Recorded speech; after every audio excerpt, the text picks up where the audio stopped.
ಶ್ರೀ ಶಿವಪುರಾಣ ಸತೀಖಂಡ. ವಿಷ್ಣುವಿನ ಸಲಹೆ. ಮನ್ಮಥನನ್ನು ಪ್ರೇರೇಪಿಸಿ 2 ಸಾರಿ ತಪೋನಿಷ್ಠೆ ಗರಿಷ್ಠನಾದ ಶಿವನತ್ತ ದಂಡಯಾತ್ರೆ ಮಾಡಿಸಿ ಪರಾಭವಗೊಂಡ ಬ್ರಹ್ಮನು ಏನು ಮಾಡಬೇಕೆಂದು ತನ್ನ ಚತುರ್ಮುಖಗಳಿಂದ ಎಷ್ಟೆಷ್ಟೋ ಚತುರೋಪಾಯಗಳನ್ನು ಯೋಚಿಸಿದನು. ಅದರಿಂದ ಏನೂ ಫಲಿಸದೆ ಇದ್ದುದರಿಂದ ನಾರಾಯಣನನ್ನು ಪ್ರಾರ್ಥಿಸಿದನು. ಸರ್ವವ್ಯಾಪಕನಾದ ವಿಷ್ಣುವು ಇದನ್ನು ತಿಳಿದು ತಡ ಮಾಡದೆ ಪ್ರತ್ಯಕ್ಷನಾಗಿ, ಕುಮಾರ, ಏನು ಕಷ್ಟ ನಿನಗೊದಗಿದೆ ಎಂದು ತಿಳಿದು ಅತಿ ವಾತ್ಸಲ್ಯದಿಂದ ಕೇಳಿದನು. ಜರಗಿದ್ದುದನ್ನೆಲ್ಲ ವಿವರವಾಗಿ ಹೇಳಿ, ಏನಾದರೂ ಆಗಲಿ ಆ ಕಾಲಕಂಠನನ್ನು ಕಾಂತಿಯ ದಾಸನಾಗುವಂತೆ ಮಾಡಬೇಕು, ಕಾಮಾಗ್ನಿ ತೀವ್ರತೆ ಏನು ಎಂದು ಆತನಿಗೆ ತಿಳಿಯಪಡಿಸಬೇಕು ಎಂದು ಬೇಡಿಕೊಂಡನು. ಇಷ್ಟೇ ಏನು, ಇದೆಂತಹ ದೊಡ್ಡ ಸಂಗತಿ? ಹಿಂದಿನ ಕಾಲದಲ್ಲಿ 1 ಸಾರಿ ರುದ್ರನು ತನ್ನ ಪೂರ್ಣಾವತಾರವೆಂದು ತನ್ನ ಸಹಚರಿಯಾದ ಮಾಯೆಯನ್ನು ಸತೀಭಾವದಲ್ಲಿ ಗ್ರಹಿಸಿ ರುದ್ರಾಯಣಿಯಾಗಿ ಮಾಡುತ್ತೇನೆ ಎಂದು ಅನ್ನಲಿಲ್ಲವೇ? ಇದೆಲ್ಲ ನನ್ನ ಸಂಕಲ್ಪವಲ್ಲ, ಆ ಪರಮೇಶ್ವರನದೇ ಸಂಕಲ್ಪ. ನೀನು ಆ ಪರಾಂಬಿಕೆಯನ್ನು ಬೇಡಿಕೊಂಡು ಸತಿಯಾಗಿ ಅವತರಿಸುವಂತೆ ಕೋರು, ಅಲ್ಲದೆ ದಕ್ಷನಿಗೂ ಕೂಡ ತಪಸ್ಸು ಮಾಡುವಂತೆ ಹೇಳು ಎಂದು ಉಪದೇಶವನ್ನು ಮಾಡಿ ಶ್ರೀಹರಿಯು ಅಂತರ್ಧಾನನಾದನು. ಆದಿಶಕ್ತಿಯ ಅನುಗ್ರಹ. ಪರಮೇಷ್ಠಿಯು ದಕ್ಷನನ್ನು ಬರಹೇಳಿದನು. ಜಗನ್ಮಾತೆಯಾದ ಮಹಾಮಾಯೆಯನ್ನು ಕುರಿತು ತಪಸ್ಸು ಮಾಡಿ ಆಕೆಯು ನಿನ್ನ ಮಗಳಾಗಿ ಅವತರಿಸುವಂತೆ ಕೋರಿಕೋ ಎಂದು ಆದೇಶಿಸಿ ತಾನೂ ಕೂಡ ಆ ಜಗಜ್ಜನನಿಯನ್ನು ಪ್ರಾರ್ಥಿಸಿದನು ಪ್ರಜಾಪತಿ. ಆ ಪ್ರಕಾರವಾಗಿ ದೇವಿಯು ಪ್ರತ್ಯಕ್ಷವಾಗಿ ಶಿವ ಸಂಕಲ್ಪವನ್ನು ಅರ್ಥ ಮಾಡಿಕೊಂಡು ಬ್ರಹ್ಮನನ್ನು ಪ್ರಾರ್ಥಿಸಿದ ವಿಧದಲ್ಲಿ ಶಿವ ದೀಕ್ಷೆಗೆ ಮಂಗಳಾಂತ್ಯವನ್ನು ಹೇಳಿ ತಾನು ಆತನ ಪತ್ನಿಯಾಗಿ ಅವತರಿಸುವ ನಿರ್ಣಯವನ್ನು ಮಾಡಿದಳು. ಸರ್ವಮಂಗಳೇ. ಬ್ರಹ್ಮನಿಗೆ ಅಭಯ ಪ್ರದಾನವನ್ನು ಮಾಡಿ ಅಲ್ಲಿ ತಪಸ್ಸು ಮಾಡುತ್ತಿದ್ದ ದಕ್ಷನ ಎದುರಿಗೆ ಪ್ರತ್ಯಕ್ಷವಾದಳು. ತನ್ನ ಕುಮಾರಿಯಾಗಿ ಹುಟ್ಟಬೇಕೆಂದು ಅದೇ ತನಗೆ ಮಹಾಭಾಗ್ಯವೆಂದು ಬ್ರಹ್ಮನ ಆದೇಶಾನುಸಾರಿಯಾಗಿ ಕೋರಿಕೊಂಡನು ದಕ್ಷ. ತಥಾಸ್ತು ಎಂದು ಹೇಳಿ ಆಕೆಯು ಅಂತರ್ಧಾನವಾದಳು. ಯಕ್ಷ, ರಾಕ್ಷಸ, ಗರುಡ, ಗಂಧರ್ವ, ಕಿನ್ನರ, ಕಿಂಪುರುಷಾದಿ ಸಮಸ್ತ ಗಣಗಳು ಆ ದೇವಿಯ ಎದುರಿಗೆ ಪಾದಾಕ್ರಾಂತರಾಗಿ ಪಾಹಿ ಪಾಹಿ ಎಂದು ಶರಣಾಗಲು ಆ ಮಹಾದೇವಿಯು ಅವತರಿಸಿ ದಕ್ಷನಿಗಿತ್ತ ವರದ ಪ್ರಕಾರ ಉಮಾ ಎಂಬ ನಾಮಧೇಯದಿಂದ ಹುಟ್ಟಿದಳು. ಆಕೆಯ ಯುಕ್ತ ವಯಸ್ಸಾದಾಗ ಬ್ರಹ್ಮಾದಿಗಳೆಲ್ಲರೂ ಶಿವನ ಗೃಹಸ್ಥಾಶ್ರಮವನ್ನು ಸ್ವೀಕರಿಸುವಂತೆ ಮಾಡಲು ಕಾಲ ಒದಗಿ ಬಂದಿರುವುದೆಂದು ಭಾವಿಸಿ ಉಮೆಯನ್ನು ಶಿವಪಂಚಾಕ್ಷರಿ ಮಂತ್ರ ಸ್ಮರಣದ್ವಾರ ಸರ್ವಕಾಲ ಸರ್ವಾವಸ್ಥೆಯಲ್ಲಿ ಶಿವಾಯುಕ್ತ ಚಿತ್ತದಲ್ಲಿ ಇರಲು ಬೇಡಿಕೊಂಡು ಶಿವನು ತಪಸ್ಸು ಮಾಡುತ್ತಿದ್ದ ಸ್ಥಳಕ್ಕೆ ಹೊರಟಳು. ದೇವತೆಗಳೆಲ್ಲರೂ ತಮ್ಮ ಮನಸ್ಸನ್ನು ಆ ಪರಮಶಿವನ ಎದುರಿಗೆ ಇಟ್ಟು ಪರಿಪರಿಯಾಗಿ ಪ್ರಾರ್ಥಿಸಲಾಗಿ ಅವರ ಕೋರಿಕೆಯನ್ನು ಶಿವನು ಅಂಗೀಕರಿಸಿದನು. ಆದರೆ ಪರಮವರವೆಂದು ಅಂದುಕೊಂಡು ಎಲ್ಲರೂ, ಆದರೆ ಶಿವನು ಒಂದು ಷರತ್ತನ್ನು ವಿಧಿಸಿದನು. ತಾನು ನಿರಂತರವಾಗಿ ಆತ್ಮಧ್ಯಾನದಲ್ಲಿರುವವನು, ತನ್ನನ್ನು ಒರೆಸುವ ಲಲ್ಲಾಮಣಿ ಏನಾದರೂ ತನ್ನ ಸಾಧನೆಗೆ ಅಡ್ಡಬರಬಾರದು. ನಾನು ಕಾಮಪರವಶನಾಗಿ ಸಂಚರಿಸುವ ವೇಳೆಯಲ್ಲಿ ಮಾತ್ರ ಅವಳು ಪ್ರೇಮಿಸಬೇಕು. ತನಗೆ ಅನುಕೂಲವಾಗಿ ವರ್ತಿಸುವ ಸ್ತ್ರೀಯನ್ನು ಮದುವೆಯಾಗಬೇಕೆಂದು ಪರಮಶಿವನ ವಾಕ್ಯದ ಸಾರಾಂಶ. ಸರಿ, ಎಲ್ಲ ದೇವತೆಗಳ ಸಮಿತಿಯು ಕ್ರಮಕ್ರಮವಾಗಿ ದಾಕ್ಷಾಯಣಿಯ ವಿಷಯವನ್ನು ಶಿವನ ಕಿವಿಯಲ್ಲಿ ಹಾಕಿದರು. ಹೌದು ಹೌದು ಎಂದನು ವಿನಃ ಶಿವನು ತನ್ನ ಹೃದಯದಾಸೆಯನ್ನು ತೋರ್ಪಡಿಸಲಿಲ್ಲ. ಸತೀದೇವಿಯ ಮನಸಾ ವಿಸ್ಮೃತಿ. ನಿರಂತರವಾಗಿ ಶಿವ ದೀಕ್ಷೆಯಲ್ಲೇ ಮುಳುಗಿದ್ದಳು ಸತೀದೇವಿ. ಒಂದಾನೊಂದು ಅಶ್ವಯುಜ ಮಾಸ ಶರದೃತುವಿನ ವೇಳೆಯಲ್ಲಿ ಶಿವಾರಾಧನೆಯ ನಂತರ ಪಶುಪತಿಯು ಪ್ರತ್ಯಕ್ಷನಾಗಿ, ಉಮಾ, ನಿನ್ನ ಭಕ್ತಿಗೆ ಮೆಚ್ಚಿದೆನು, ಏನು ವರಬೇಕೋ ಎಂದು ಕೋರಿಕೋ ಎಂದನು. ಸತೀದೇವಿಯು ಎಷ್ಟೋ ಲೌಕಿಕವಾಗಿಯೂ ಲಾಲಿತ್ಯಪೂರ್ವಕವಾಗಿಯೂ ತನ್ನ ಮನಸ್ಸನ್ನು ಆ ಪರಮಪುರುಷನ ಎದುರಿಗೆ ಆವಿಷ್ಕರಿಸಿದಳು. ತನಗೆ ಏನು ಅನುಗ್ರಹಿಸಬೇಕೆಂದು ತೋರುತ್ತದೆಯೋ ಅದೇ ನನಗೆ ಮಹಾಪ್ರಸಾದ ಎಂದಳು. ಸರಿ, ನಾನು ನಿನ್ನನ್ನು ನನ್ನ ಸತಿಯಾಗಿ ಸ್ವೀಕರಿಸುತ್ತೇನೆ ಎಂದನು ಶೂಲಪಾಣಿ. ಪಾಣಿ ಗ್ರಹಣವು ಶಾಸ್ತ್ರೋಕ್ತವಾಗಿ ತಂದೆಯ ಸಮಕ್ಷವೇ ಜರುಗಬೇಕೆಂದು ಕೋರಿಕೊಂಡಳು ದ್ರಾಕ್ಷಾಯಣಿ. ಶಿವನನ್ನು ಬೀಳ್ಕೊಟ್ಟು ತನ್ನ ಅಂತಃಪುರಕ್ಕೆ ತೆರಳಿದಳೇ ವಿನಃ ಆ ಶಂಕರನಿಗೆ ತಾನು ವಶಂಕರನಾಗಿ ವಿರಹಾಗ್ನಿಯಲ್ಲಿ ಬಿದ್ದ ಸಂಗತಿ ತಿಳಿಯಲಿಲ್ಲ. ಬ್ರಹ್ಮನನ್ನು ಬರಹೇಳಿ ಈ ಕಲ್ಯಾಣವನ್ನು ಜರುಗಿಸುವ ಬಾಧ್ಯತೆಯನ್ನು ಆ ವಿಧಾತನ ಮೇಲೆ ಹೊರಿಸಿದನು ಶಿವನು. ಇದನ್ನು ಕೇಳಿ ಬ್ರಹ್ಮನು ಆನಂದದಿಂದ ಎಲ್ಲ ಏರ್ಪಾಡುಗಳನ್ನು ಮಾಡಿ ಕಲ್ಯಾಣಕ್ಕೆ ಸಿದ್ಧನಾಗಲು ದಕ್ಷನಿಗೆ ವಿಚಾರ ತಿಳಿಸಲು ಏರ್ಪಾಡು ಮಾಡಿದನು.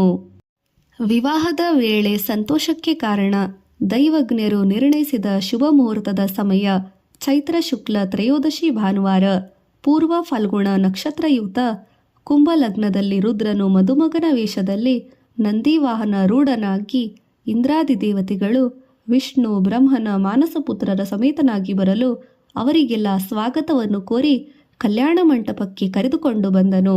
ಬ್ರಹ್ಮದೇವನು ಪುರೋಹಿತನ ಪೀಠವನ್ನು ಅಲಂಕರಿಸಿದನು. ಲಕ್ಷ್ಮೀ ಸರಸ್ವತಿಯರು ಶಚೀದೇವಿಯರ ಮುತ್ತೈದೆಯರಾಗಿ ಮಹಾವೈಭವದಿಂದ ಉಮಾರುದ್ರರ ವಿವಾಹವು ಜರುಗಿತು. ಸಪ್ತಪದಿಯ ಸಮಯದಲ್ಲಿ ಆ ಶಿವನ ಅರ್ಧಾಂಗಿಯ ಚರಣಕಮಲವನ್ನು ನೋಡಿ ಬ್ರಹ್ಮನು ಚಂಚಲಿತನಾದನು. ಅಷ್ಟೇ, ಶಿವನ ಮಾಯೆಯು ಬ್ರಹ್ಮನನ್ನು ಆವಾಹಿಸಿತು. ಆಹಾ, ಈಕೆಯ ಪಾದಗಳೇ ಇಷ್ಟು ಕೋಮಲವಾಗಿರಬೇಕಾದರೆ ಈಕೆಯ ಮುಖಾರವಿಂದು ಇನ್ನೂ ಎಷ್ಟು ಸುಂದರವಾಗಿದೆಯೋ ಏನೋ ಎಂದುಕೊಂಡು ಆಕೆಯ ಮುಖ ದರ್ಶನವನ್ನು ಮಾಡುವ ಆಸೆ ಆವರಿಸಿತು. ಅಗ್ನಿಹೋತ್ರದಲ್ಲಿ ಹೊಗೆಯನ್ನುಂಟು ಮಾಡಿ ಶಿವನ ದೃಷ್ಟಿ ಹೊಗೆಯಿಂದ ಮುಸುಕಿದಾಗ ರುದ್ರಾಯಣಿಯ ಮುಖವನ್ನು ಕಾಮಾತೃಷ್ಟ ದೃಷ್ಟಿಯಲ್ಲಿ ಒಂದು ಸಾರಿ ನೋಡಿದನು. ಹಿರಣ್ಯಗರ್ಭನ ಆ ಪ್ರಯತ್ನದಲ್ಲಿ 4 ತೊಟ್ಟು ಶುಲ್ಕ ಉಂಟಾಯಿತು. ಆ ವಿಷಯದ ಪರಾತ್ಪರ ದೃಷ್ಟಿಗೆ ಗೋಚರಿಸದೆ ಹೋಗುವುದೇ ಸರ್ವೇಶ್ವರನಿಗೆ ಕ್ಷಣ ಮಾತ್ರದಲ್ಲಿ ಎಲ್ಲ ಅರ್ಥವಾಯಿತು. ತನ್ನ ಭಾವನೆಯನ್ನು ಮುಚ್ಚಿಡಲು ಪ್ರಯತ್ನ ಮಾಡುತ್ತಿದ್ದ ಕಮಲಭವನೆಡೆಗೆ ತನ್ನ ತ್ರಿಶೂಲವನ್ನು ಎತ್ತಿದನು ಶಂಕರನು.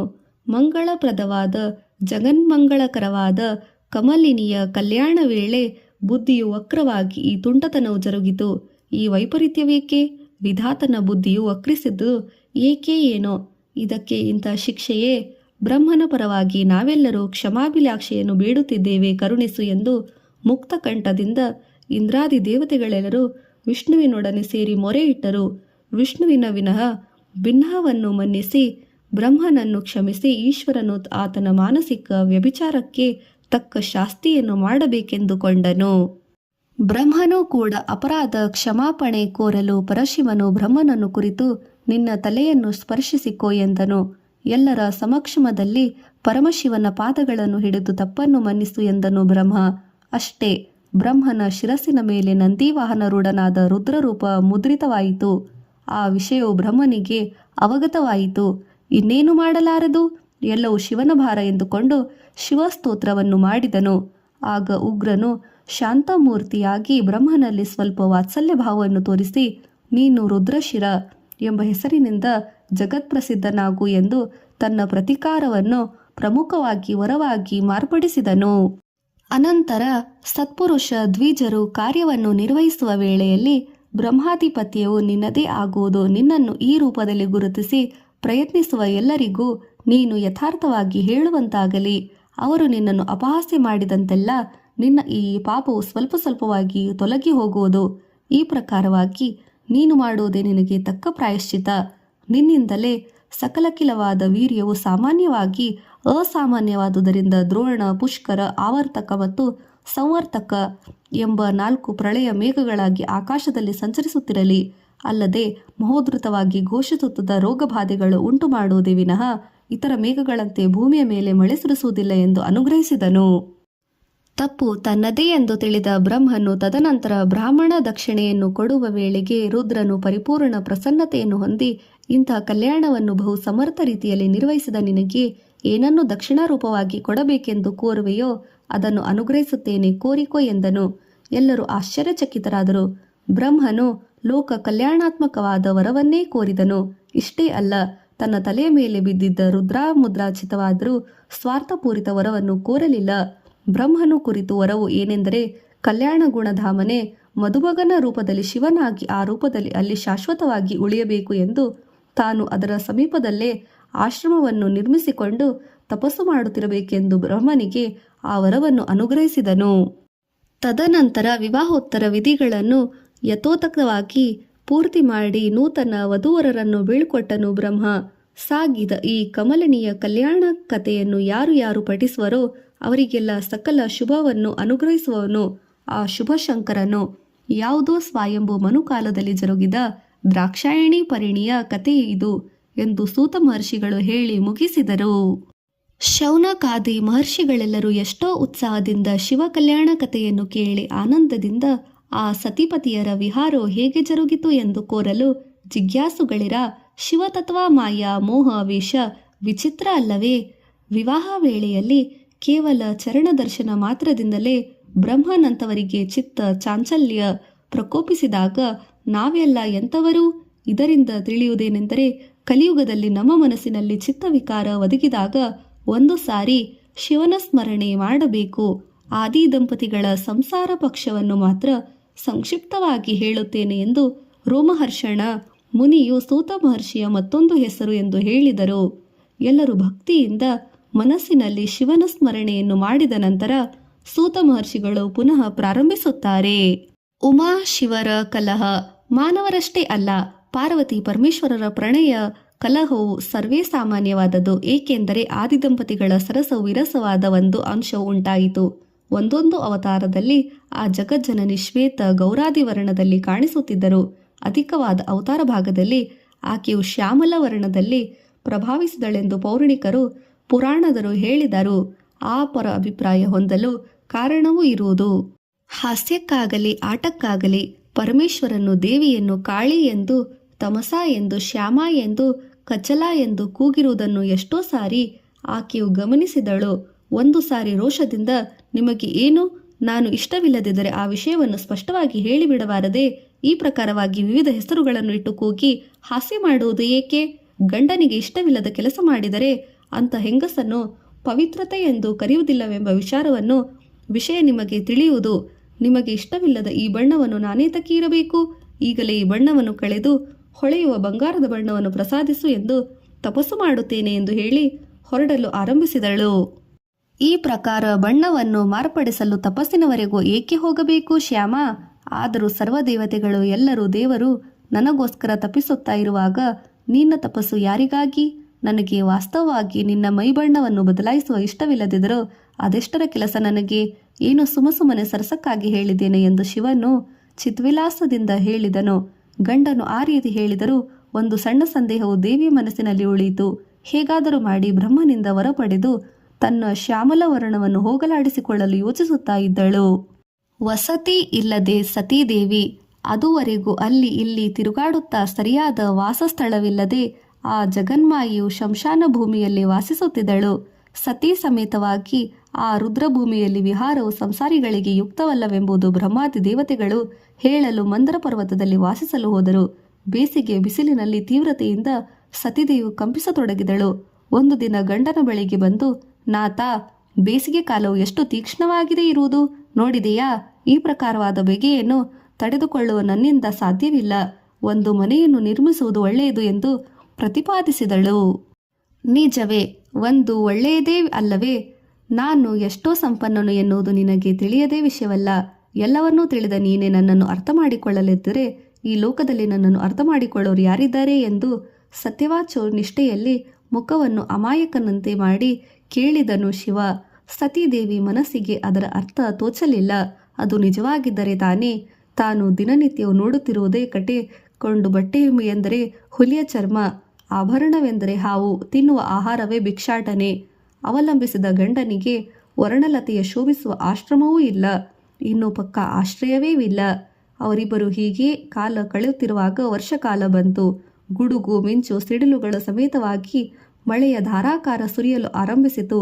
ಜೀವ ಜಂತುಗಳು ಪಕ್ಷಿಗಳು ಗೂಡುಗಳು ನಿರ್ಮಿಸಿಕೊಂಡು ಮಳೆಯಿಂದ ರಕ್ಷಿಸಿಕೊಳ್ಳುವುದನ್ನು ಸತೀದೇವಿ ಗಮನಿಸಿದಳು. ಮತ್ತೊಂದು ಸಾರಿ ಗಂಡನನ್ನು ಗೃಹ ನಿರ್ಮಾಣ ವಿಷಯವನ್ನು ಕುರಿತು ಆಲೋಚಿಸುವಂತೆ ಪ್ರಸ್ತಾಪಿಸಿದಳು.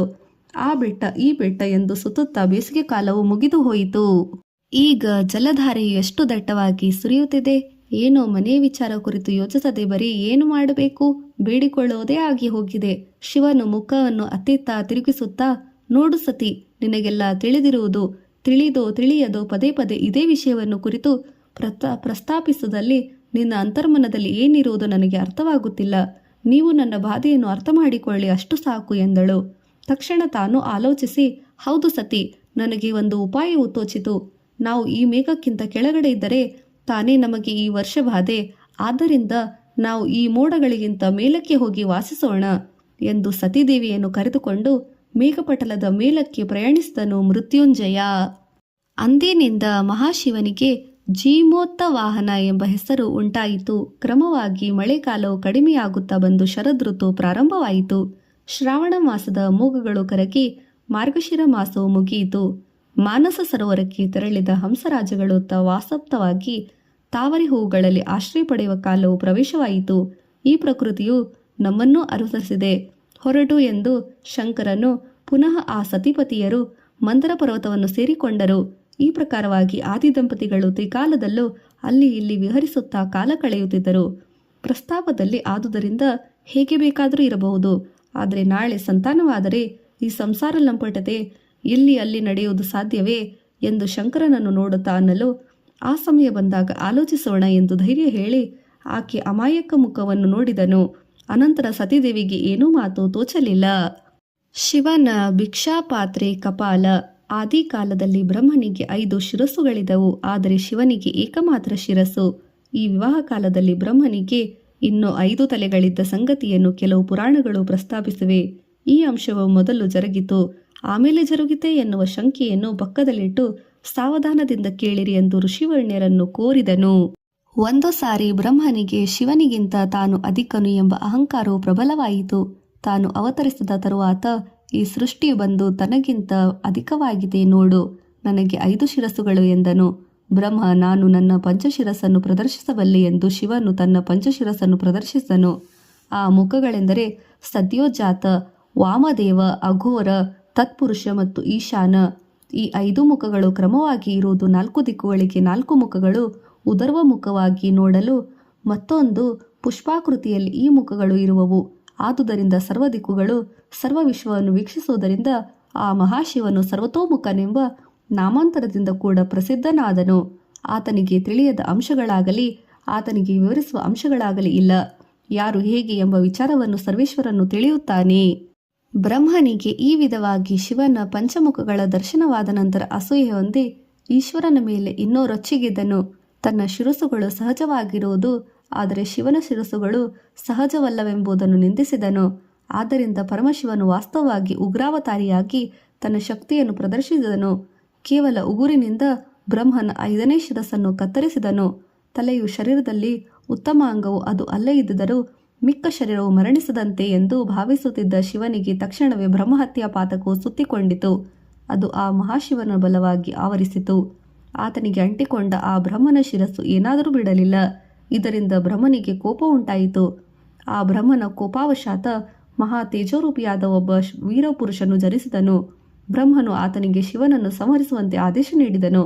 ಆತನು ಶಿವನನ್ನು ಅಪಾದಮಸ್ತಕವಾಗಿ ನೋಡಿ, ಈತನು ಬ್ರಹ್ಮಹತ್ಯಾ ಪಾತಕ, ಇವನನ್ನು ಮುಟ್ಟಿ ನಾನು ಪಾಪಾತ್ಮನಾಗಲಾರೆ, ತಂದೆ ನನ್ನನ್ನು ಮನ್ನಿಸು ಎಂದು ಅಲ್ಲಿಂದ ನಿಷ್ಕ್ರಮಿಸಿದನು. ಶಿವನು ನಾರಾಯಣನ ಬೋಧನೆ ಮೇರೆಗೆ ವಾರಣಾಸಿಪುರವನ್ನು ಸೇರಿ ಅಲ್ಲಿ ಹರಿಯುತ್ತಿದ್ದ ಗಂಗಾ ನದಿ ಸರ್ವಪಾಪಹಾರಿಣಿ.